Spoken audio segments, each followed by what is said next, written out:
Is Dutch football doomed? Welcome to podcast 23 from Football-Oranje, available on YouTube, SoundCloud and iTunes. Join me, Michael Statham, Michael Bell, the Football-Oranje editor, and James Rowe on the phone as we discuss where Dutch football has gone wrong in the last 4 years. The Dutch have failed to qualify for the 2018 World Cup in Russia. Where do the Dutch national team go from here? What have been the failings in the lead up to this qualification campaign? Can we fix it? We'll discuss all tonight. Michael, so the result was 2-0. We were looking for 7, we didn't get it. But I think ultimately the match became about Arjen Robben towards the end, didn't it? And just to show the impact he's had on the squad and just how much he will be missed. Yeah, it was written in the stars. As soon as the national anthems were going and Robin had a tear in his eye, he sort of just knew that this was it, that he was going to announce his retirement afterwards. And based on the first half, it was, it seemed like the Robin show. Like every single time now everyone's going forward or passing it to him, he was the only one that was moving forward with the ball, constantly looking for space, constantly wanting the ball.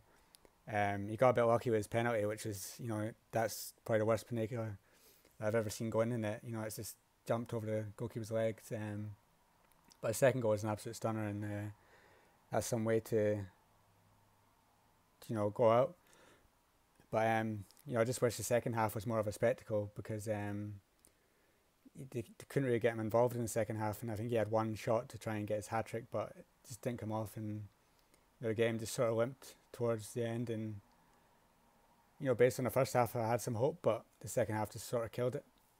Yeah, no, you're right there, and I just thought that once that penalty went in and the second goal went in, you thought maybe this could be that promising performance they always had within them, and the goals may have come in the second half. Towards the end, there was a good chance for 3-0, 4-0. Didn't take them, but it was a much better display in the first half, and then, as you say, second half, and the substitutions were just so random. A right back for a right back. There's absolutely no reason for that. And if he's going to play players for the sake of playing them, play Van der Beek, a young player who needs that experience.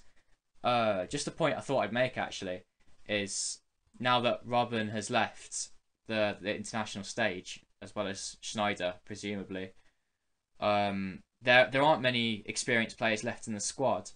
And if you consider the players that started tonight, you've got Sillerson with 35 caps, who seems like a veteran at this rate. In defence, you had Rekic, who has now 3 caps. Van Dijk 14.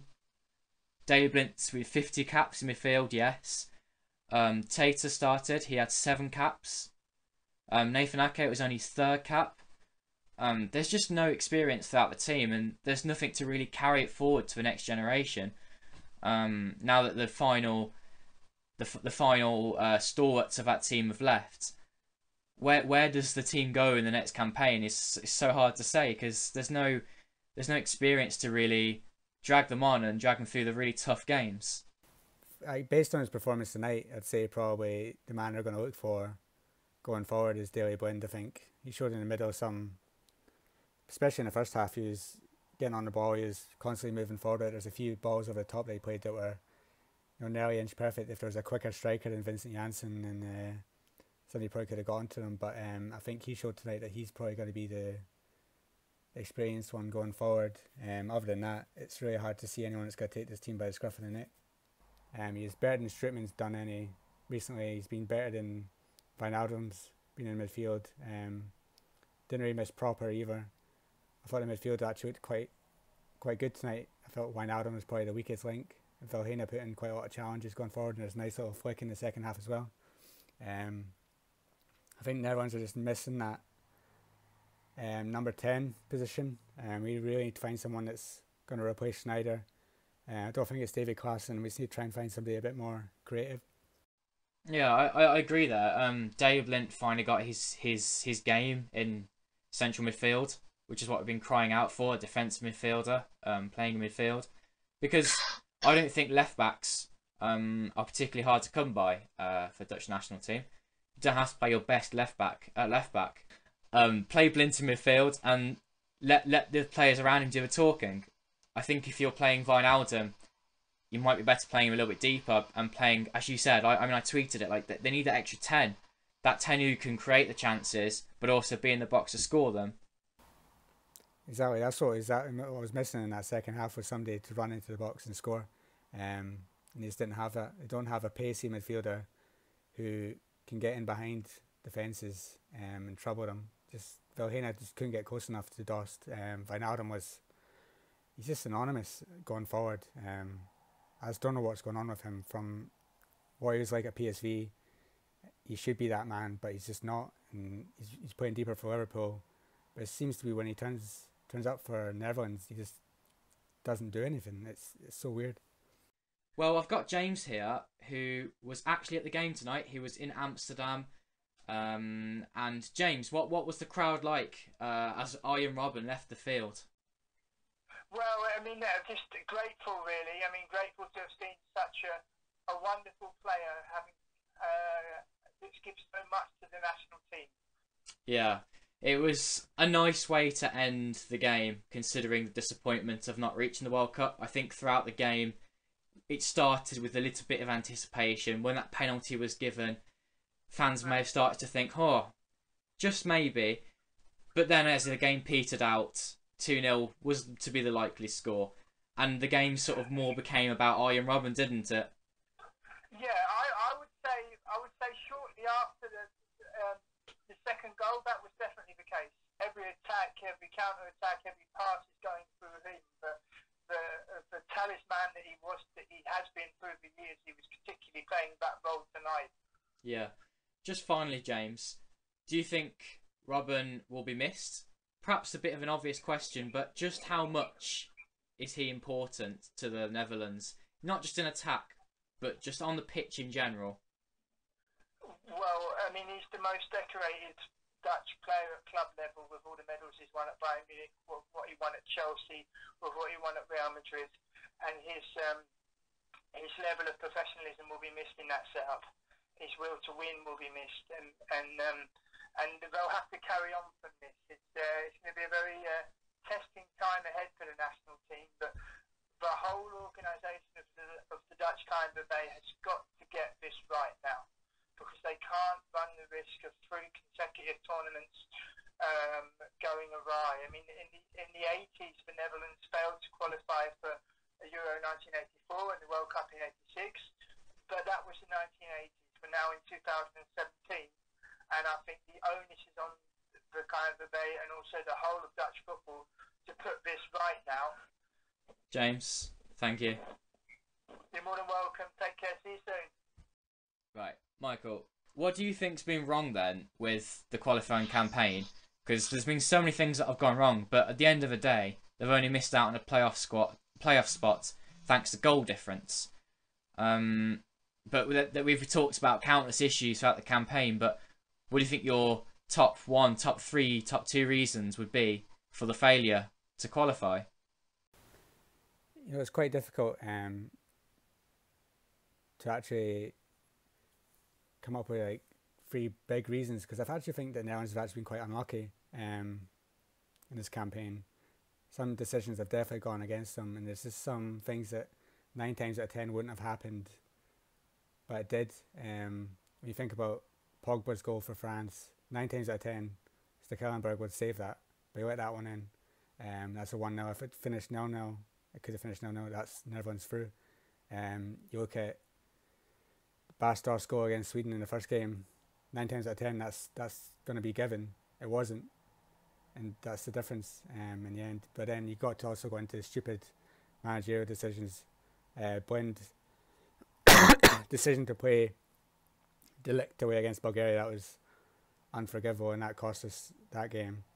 I think you've also just got to congratulate Sweden. Going into it, I don't think I would have predicted that they would have beaten France at home. They did that, albeit with a lot of help from Lloris that night.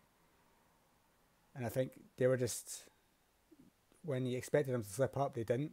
And you know, you can't really fault them. They hammered Luxembourg 8-0.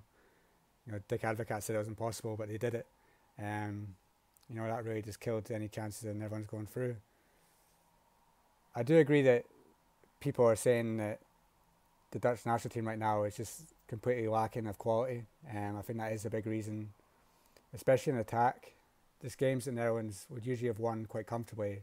They're only winning by 1 or 2 goals now because you've got Rob in there, but other than that, there's not really anybody special going forward at the moment. And the whole team just lacks goals. Vincent Janssen's just looked completely off the pace in the past few games. Ryan Babel showed 1 or 2 little flicks, but against Bulgaria, he should have had at least 2 goals. He's not really proved to me that he's back in any way. It just worries me going forward that who is the one that's going to replace Robin. You've got Quincy Promes, you've got Memphis, who's not playing very well. You've got Janssen's not playing very well.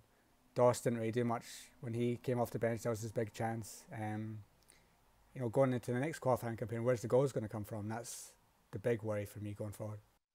It almost seems like there's a bit of a lost generation there. There's no star players that have come out of the last 5 years or so. Wijnaldum has been there, but has been largely anonymous in most of his games.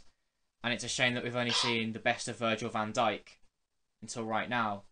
Largely due to fitness, I suppose. Yeah, you look at players like Ryan Babel, who basically should be at their peak right now. They just aren't. Memphis hasn't kicked on since his PSV days. Quincy Promes, I keep hearing on TV that people call Quincy Promes a young player, or he's this young up and coming player. He's 24, 25. He's not young. He should be at his peak right now. He's playing really well, but it just doesn't seem to translate when he plays for Netherlands. It definitely is a missed generation right now, and that's why I think maybe going forward it's a case of build a team with youth, because you'll get some players in that have got a bit of personality that can add something to this team and build on it going forward for the years to come. You're looking at the Van de Beeks, the Frankie de Jongs, the Justin Kluiverts. This is a generation to maybe start building around, because if they keep going with the same mould that they're going now, the David Klaasens, the Wijnaldums, who's going to say that we're going to make Euro 2020 or World Cup in 2022? You might as well get these young players in and build it around them, build a team around these young talents that are coming through at under 19, under 21 stage, who are quite talented and can take the team forward going for the next few years. Yeah, I agree with you there. The likes of teams that the players are representing, you've got one that plays for Manchester United, one for Liverpool, but mostly the players are still with the Dutch top 3 into their 20s, or the likes of Sporting Lisbon, Lyon. They're hardly top teams, but to that end, look at the likes of Iceland, who have qualified for the World Cup with a tiny population and their star player playing for Everton. I don't think it matters too much about the quality of players. Yes, it might if you're going to challenge to win the World Cup, but why can't these players perform together as a team? Because there seems to be a team issue. I think even tonight you could see with Vincent Janssen up front, you play the ball into him and the flick-ons or the passes out to teammates, they would rarely ever find a teammate. They would often go astray or possession would be lost. There wasn't much fluidity within the forwards. Babel and Robin were playing so many misplaced passes. So what do you think would be what would be the cure to that, do you think, within the Dutch national team? I think going forward, you need to look at the coaching. Dick Advocaat's got, I think, another 2 games in November, and then that's his contract up, and it's going to be who do you go forward, because I do think it comes down to maybe going tactically going forward. You say Iceland, these build these teams, the islands, Northern Ireland, Republic of Ireland.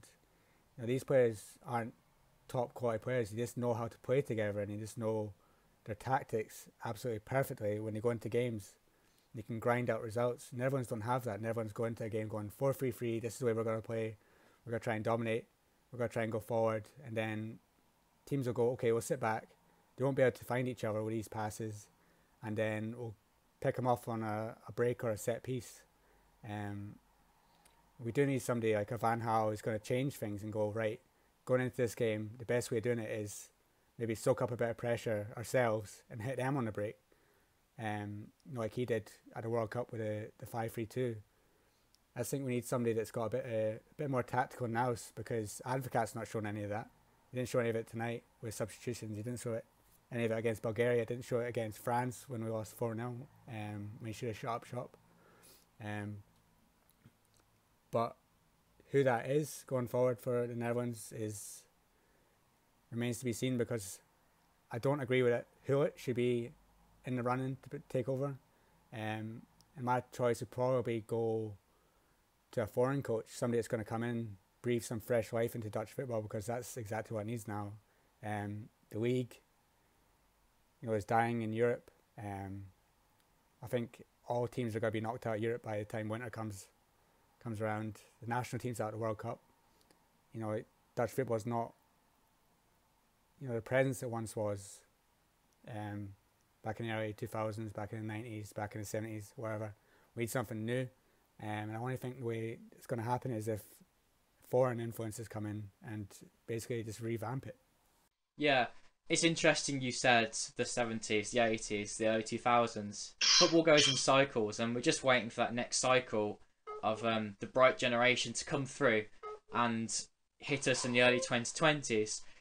The under-19s at the minute are performing excellently, and I saw something the other day, Ron Jans, who's at Groningen, I believe, as a high up position technical team, previous manager in the Eredivisie, and he gave his team of youth players at the moment that could come through to one day represent the Netherlands. That include the likes of Van der Beek, Justin Kluivert, both from Ajax, and plus many other young talents. But they all look pretty good, and I'm thinking, at the minute, Michael, you tweeted the other day, didn't you, about how they were getting on within the tournament? How they're winning their games, right? Yeah, the under-19s right now are first qualifying round for the European Championships. They basically finished top of their group. They won their first 2 games, and they drew their last one today against Slovenia to top the group, which means they're going to the elite round as probably one of the top seeds. It seems that I always notice that the under-17s and the under-19s, they always seem to make final tournaments. They always seem to be present at a European Championship. But then it never seems to progress. So you never see Netherlands these days at the under-17s World Cup. You never see them at the under-19 World Cup or the under-20 World Cup. You never see them at under-21 European Championships anymore. So it seems in these under-17, under-19 teams, they're better than most of the teams around them. But then it's what happens after they come out of that. What happens when they go to the under-21s? There seems to be no progression at the moment. Even if you look at under-21s right now, you've got such talented players. You've got Kluivert, you've got Frenkie de Jong, you've got Sam Lammers up front, you've got Steven Bergwijn, in the defence you've got Fosu Mensah, St. Juste. But they lost to Scotland easily. They could only draw at home to England, who on paper didn't have probably one of the strongest under-21 sides that they've had in recent years. They managed to beat Latvia 3-0, but today they drew with Ukraine. And it basically looks right now that under-21s aren't going to reach another European Championship, so it is again relying on the under-17s, under-19s to reach these European Championship tournaments. But it's all good having these talents. It's what's happened when they come into first teams that's the issue going forward. Yeah, there's definitely some harsh lessons being learnt at the minute, but at least there are those under-19s that do look to be a class generation at the moment. I'm just looking for the questions we received on Twitter, and whilst we won't have time to answer them all tonight, I think we've answered a few already, such as the one from Ross: which players can Holland use to form and lead the next generation? We've discussed, I think, the likes of Blintz could captain that kind of side. Who's best placed to coach them? So, Michael, you think we should look to someone within the Eredivisie to lead them out of that? I mean, I've always said I'm a big fan of Erik ten Hag, but who do you think's perhaps a more realistic choice, considering the national team don't seem to pick those that are exciting, young, up and coming? Yeah, I think if you made the ideal choice to be Erik ten Hag, but that looks impossible right now. So they're on a hoping maybe a foreign coach, but I can see the KNVB being very predictable. I think Frank de Boer is out of work and he needs something to boost his career again, because I can't see any top clubs from Europe going in for him after what he did in Crystal Palace. I think that if Advocat goes, it's either going to be Hullet or it's going to be Frank de Boer. I think it's going to be more of the same. And even if they might wait a few months, and you never know, Ronald Koeman might get sacked by Everton. The way it's going, it could be close, and then you never know, Ronald Koeman might be the next manager. But are A&M going to really change it from a 4-3-3? I mean, that's what Frank de Boer is really criticised for at Crystal Palace, trying to get them playing an Ajax way with the players that couldn't do it. And that would just be exactly the same with the Dutch national team at the moment. So, I mean, I really just hope somebody that's just can breathe some fresh life into it. But the KNVB just don't seem to think that. There seems to be like a bunch of old men that just want to relive the 70s and keep it going the way that it's always been going, because that's the easiest way to do it. It's interesting you say that. Another question here says, do the Dutch need to abandon the beautiful crowd football for more winning at all cost mentality? Is principles more important than winning? Because the Dutch have got that identity, haven't they? And it's like you wouldn't imagine Spain, if they struggled the same way, suddenly changing their beautiful passing style for a more direct approach, would you? Do the Dutch just have that strong identity which can never change? Yeah, the thing I'd say to that was that the winning mentality and the 4-3-3 and the beautiful football, what's that actually got Netherlands except for one European Championship? In 1974, the beautiful team going up against the ugly Germans, the West Germany side, and Germany won it. 4 years later, Argentina won it, playing not the beautiful football that Holland are playing. Yeah, you can play as much beautiful football as you want, but if you're not winning, you're not getting to tournaments, you're not winning tournaments, then what's the point?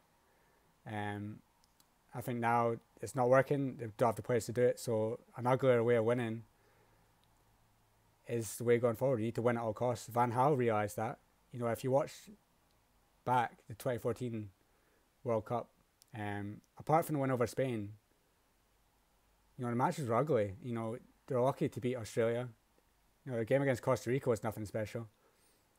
Maybe the win against Brazil was a bit more, but there's nothing there to suggest that Netherlands played beautiful football in Brazil. They just played the way to win.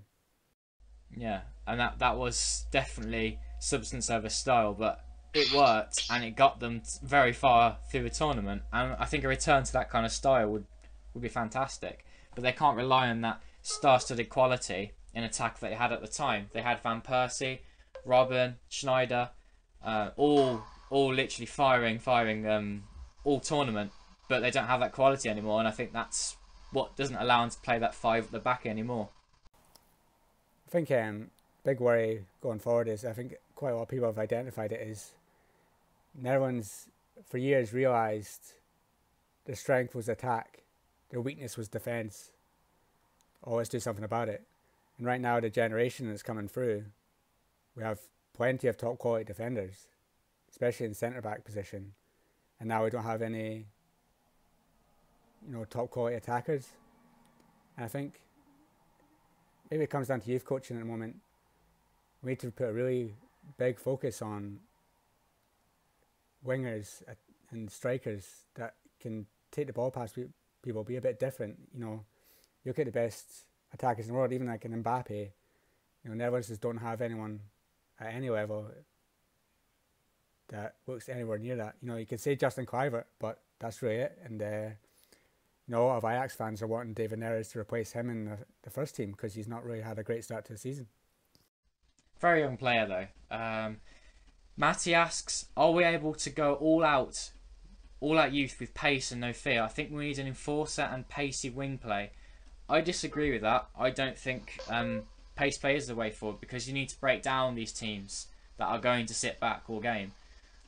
But I suppose Netherlands haven't had problems beating the likes of Luxembourg. It's when it gets teams like Sweden. I mean, today it didn't seem so much of a problem. That's because of the way Sweden play. They sat back like a lesser team would. If Sweden had gone for the game, they probably would have got a good result out of it. But they didn't need it today. Yeah, I was gonna say, I think a lot of people say that. I think even Ian Robin said at the end of the game, he was like, it makes it worse that Sweden didn't really show anything today. It makes it worse that they're going to the playoffs and we're not. But you need to understand, this Sweden team knew they could have conceded 6 goals and it still wouldn't have mattered. They were time wasting from the start. They were happy to sit back. If they needed a win, they would have played completely different than they did today. And I think some Netherlands fans need to know that going forward, that Sweden weren't Sweden today. Netherlands looked a million times better than Sweden today, but that's not a real indication of how they're going to play going forward. Question from Iqbal. Why is Jorginho Wijnaldum underperforming for the Netherlands? I think I said it earlier on, it's a mystery. At PSV, he was the box-to-box midfielder that maybe the Netherlands need. He's gone to Liverpool, he's played a bit deeper. He can control games from midfield, but it seems when he pulls on the orange jersey, he just doesn't seem to know his place. He seems to just get lost in the midfield. He can't go forward, doesn't help out the attack, doesn't defend much. He just seems to be in the middle of the park. He might play 1 or 2 passes a game, but I just don't know if tactically Blind or Advocat really know what to do with him.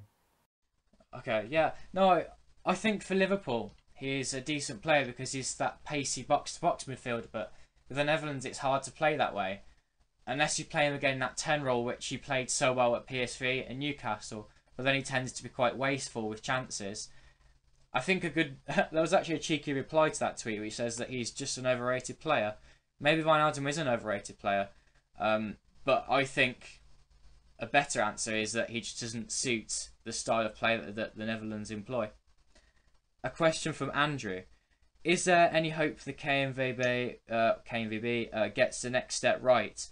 And what needs to be done at younger levels to ensure the next generation is better? This is probably a key question. I think maybe the biggest reason behind why this generation wasn't that great. What do you think though, Michael? What do you think they can do to get this next step right so there's no more wasted players? I mean, the first thing they need to do is sort out in-house. Need to get a technical director appointed, someone that's going to oversee everything. They need to get some coaches in that have got revolutionary ideas. I think I saw Mark van Bommel recently said that they need to bring more coaches in that have played abroad, because players that have played abroad have a different idea than the Netherlands coaches that just oversee the Eredivisie. They've played in Germany, they've played in Spain, Italy. They see these different ways of doing things, and it's these ex-players, the Van Bommels, the Roy Mackays, the ones that are currently around at Feyenoord's youth academy, PSV's youth academy, and Ajax youth academy. These are the ones that are going to have to initiate change from what they've seen from other countries to get these players in that can go up against the likes of France, who just seem to produce talent after talent at the moment. England, they might not be a threat going to win tournaments, but they're always there.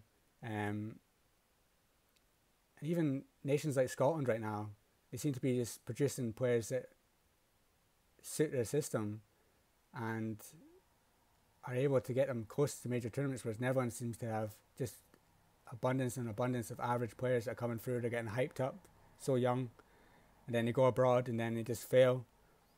And then another generation comes through and it's just the same. Even at youth aspect, you've got Daniel Malen, who recently left Ajax to go to Arsenal, was getting rave reviews for years in the Arsenal Academy, then suddenly he's back at PSV. There's just something going wrong in the mentality of young players. Mink Peters as well. He left Ajax very young, saw the likes of Real Madrid, and now he's at VVV Venlo warming their bench on loan. You can say to young players, go abroad young, you'll learn more abroad. But it just seems with Dutch players, they do that, then they end up back where they started. In my opinion, the way the Premier League works is that English players suffer because of the amount of foreign players within the league.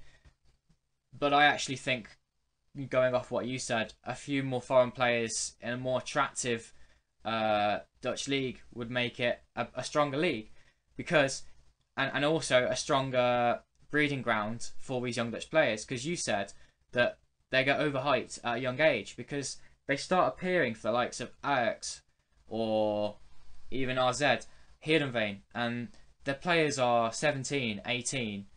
For example, Kik Peardy at the moment. Perhaps he's just living off a little bit of a hype at the moment.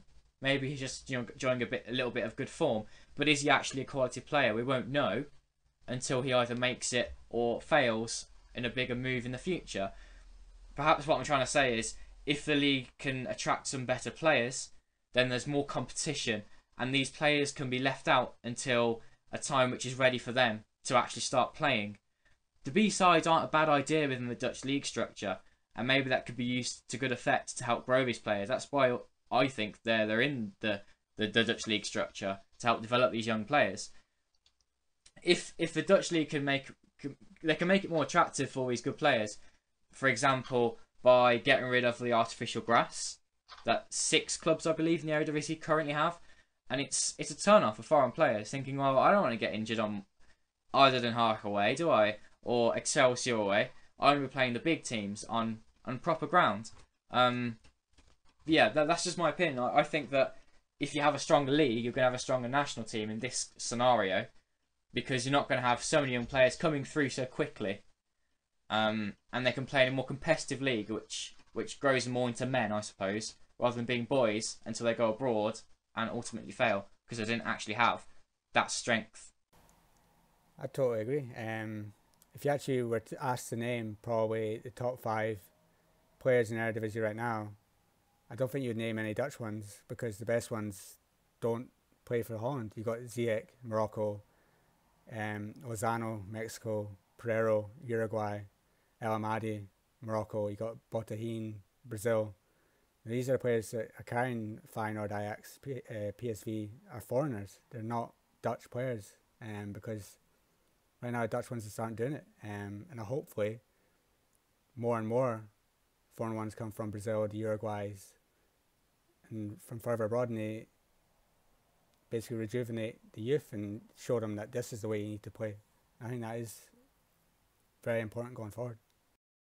That's good. It's an interesting point you made there. I didn't consider that the best players in the league were actually foreign. When you think about it, yeah, you only got the likes of the goalkeepers, Zut Vermeer, and the ones that are top of the league are in the Dutch national team, Vilhena, but he's not a key cog in the Dutch national team. Just a small point actually. What did you think about Tony Vilhena in the last couple of games? Do you think he's worthy of being in the national team? He puts himself about. He puts in a lot of effort. He can make a few tackles in midfield, but other than that, he doesn't really offer much. Going forward, he's not very creative. Apart from he had one flick today, I think, where he played through. I think it was Babo on the left hand side with a nice little flick, which came to nothing in the end. But other than that, is he just there to put in a few tackles? If he's there to put in a few tackles, why is Daley Blind playing DM? He's something a bit more creative. I think Donny van de Beek would probably offered more going forward. Marco van Hinkel would have definitely offered more going forward. There's a few other ones that you could probably name from the Eredivisie that didn't get called up. They probably could have offered a little more. I think I tweeted out a few weeks ago that I've not actually been very impressed with Tony Vilhena for Feyenoord recently. I don't think he's been as good as he was last season. Definitely not. It's almost as though since he's tried to prove himself that he's worthy for the final first team, maybe now he doesn't have that motivation to improve himself as much as he used to. He was played as an 8 or a 10 in the past. I guess now he's more of an 8 nowadays, but he's been worked on with his defensive side, because he never really used to have that. But now that defensive side is his strength, and I agree that if you've got Blind in the side, you don't need Vilhena. And there are definitely better options to play alongside him in midfield. I think that what it did show though is that this international break is the end of the Strootman, Klaassen, Wijnaldum trio, and that maybe only 1 or 2 of those 3 are needed. Perhaps Strootman could replace Vilhena in midfield and play with Blind, and have someone like David Klaassen further up, or maybe someone better in the 10 role, who's going to offer those 2 roles, a creative role and someone who can get on the end of things in the box. Yeah, I think going forward, my big hope is that Frankie de Jong can hold down a place in the Ajax first team going forward, because he looks a real talent, and he looks like somebody that can do something that Netherlands midfielders just don't seem to be able to do, is take on players. You don't see very many Netherlands midfielders these days bursting through the middle because they just don't do it. Wijnaldum used to do it for PSV, he can do it for Newcastle, he can do it for Liverpool at some points, but he just doesn't seem to be able to dribble and burst through a defence. David Klaassen can't do it, he doesn't have the speed. But if you see Frankie de Jong for Ajax, he's always dribbling past players, he always feints one side, he has a little trick on him, and this is what Netherlands need when you're coming up against these sides that park the bus. You need somebody that's going to be able to take the ball past someone instead of just playing it sideways, turning, playing it backwards, and that's what Frankie de Jong has. And I really hope Ajax keep him in the first team over the next few months, because he's definitely a future number 10 in the national team for me. It's almost a little bit cliche to say that Ajax have always fantastic talents coming through, but they do seem to hold quite a lot of the key cogs of this next generation. You only have to look at the likes of de Jong. Admittedly, players like him may have been bought from elsewhere than the Eredivisie, but players like de Jong, Kluivert, Calvert-Eiting as well. But players like these, even Zeefuik, the right back, who's coming through. But these guys do seem to be the future. I think it's only a matter of time before we see them in the league and then consequently the national team, because they do need that next level to be brought through as early as they can to really adjust them to that level of football for the future. Just finally, Michael, what do you think the chances are at this current moment of qualifying for Euro 2020? It does massively depend on the draw, but what do you think the chances are? Do you think there's hope? Do you think there's a new manager going to come in and try and change things, or do you think that now that Rob and Schneider have left, that there's very little hope? I think there's definitely hope. I wait to see what this UEFA Nations League brings about. I think European Championships nowadays, it's hard to say because obviously the Netherlands missed out on the last one, but they seem to be so easy to qualify for now. And I think Netherlands, they missed out on the World Cup, but I think the next FIFA rankings, they might be a bit better because obviously beating Sweden, beating Bulgaria, Belarus this international period will put us a bit higher up, and if that is the case by the time the draw is made for the UEFA Nations League, we might get a decent draw. I think there's definitely still talents coming through, and if a manager comes in who knows how to play to a style, can get the players playing in the right positions with a tactic that makes sense, that maybe isn't 4-3-3 and maybe it's something a bit different, and molds a team that knows how to play together and just knows how each other play. It's as you said earlier on, you can give it to Vincent Janssen all you want, but if he doesn't know where Robin is or he doesn't know where Babel is, the flicks come to nothing.